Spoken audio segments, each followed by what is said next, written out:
Hey everybody, my name is Marcus, and in this video I'll show a simple way how you can activate the dark theme, or how you can activate or enable dark theme in Todoist. So let's start. The first thing that you want to do is go right top corner to the settings and click here on settings menu or theme.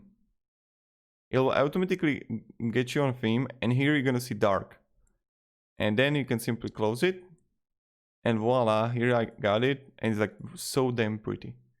So settings menu, and here we got it. So yeah, thank you very much. If you have any questions, guys.